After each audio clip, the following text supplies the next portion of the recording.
This cake was the winner on my Learn How to Make Your Dream Cake contest on my blog, and I was so excited to make it. Thank you for everyone that participated. It was so much fun. So now I'm going to take you through a step-by-step process on how to actually make this cake. Okay, so I've frosted all of the layers. I've stacked only these two right now. This first layer is iced and really roughly. I used the paper towel technique just a little bit to round out the edges, but we're going to cover this whole entire layer with ruffles. Now this layer is more important because we're going to be putting our chevron stripes all along it, so it's going to be a little bit more crucial that you have it straight. And then once we finish the ruffles on here, I'll stack the next layer, our gray layer that has the polka dots on top of this. So we'll get started with the white ruffles so that we can start letting them dry, and then we'll work on the chevron. Okay, so let me give you a quick update of what I've been doing. I'm starting to cut out fondant that's more oval, and so when I am rolling it out really thin, it's going to take up a lot more space, and then I won't need as much. And what I do is I lay it down and I pinch in the sides like this, and it gives it a great ruffle. So I just had it open like that. I rolled it out, so now it's really thin on the edges, and then I just pinch on the inside, and I let it dry like that for just a couple of minutes, and then it's going to give a nice ruffle. That looks great. And as I am sticking on the ruffles, what I'm doing is I'm just using some almond extract and just a paintbrush, and I just dip it in really quick just to get the fondant wet a little bit more, and I just wet it right on there, just like that. It doesn't need a lot. And I'm starting from the bottom up on this tier, and I just stick it on. I hold it, make sure it's stable, and then we're good to go. Okay, so I finished all the way up to the top. This is the edge of the cake, the very top. And what I'm doing is I'm just getting my ruffles, putting them halfway on, pushing them down, and letting it drape over the edge, just like that. I'm going to keep making some more ruffles, and we're just going to build it up around the top, and then we'll put our top layer on. Alright, so I've started the polka dots, and I'm using this small round cutter. You can buy them at the stores. They come in a lot of different sizes, and this is just the smallest. And I rolled the fondant out very thinly to make these little polka dots. And I've just been layering them on, and I've been doing 3 and then 2, and that's the same pattern going around the whole thing.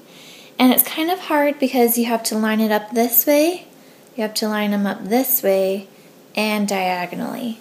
So right when you're putting on the polka dot, I just set it on lightly, and I look at it from every view, and I decide when and where it should scoot after that. Just scoot it over a little bit. And I just have to realize that it's not going to be perfect, so I just have to keep moving on.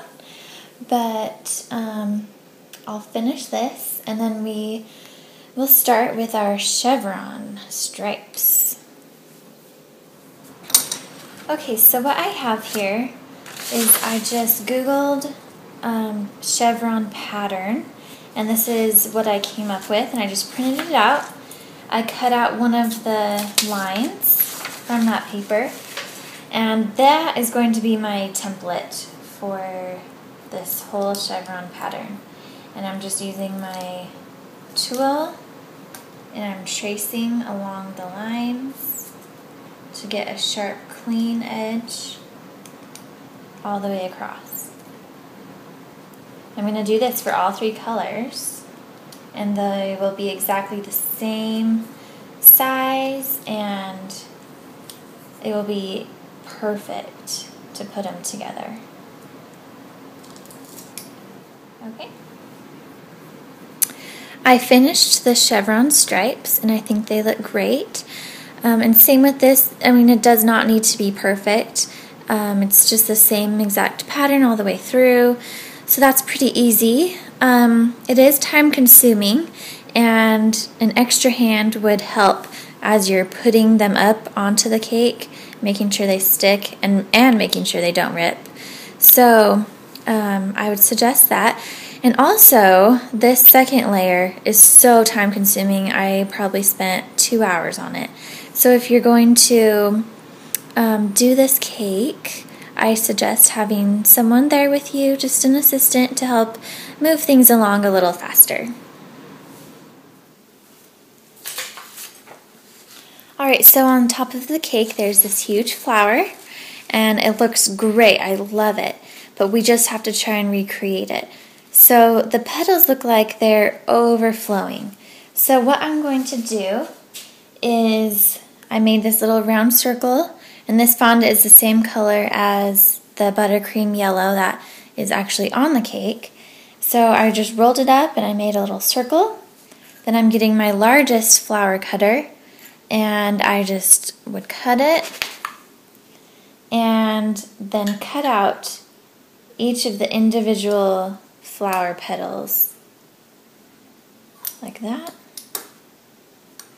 so that we have a lot of petals to work with.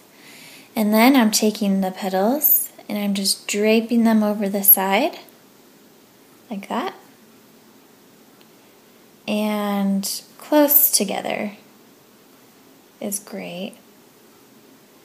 And then I'll even keep going layer upon layer and just adding more and more petals until it's a full flower full of petals. And then it will be finished. Alright, the flower is finished, and I think it looks so cute. It looks great, and it looks just like the picture, which I'm very happy about. You can get these black stamens from just a craft store. Wilton sells it, and you just stick them right in.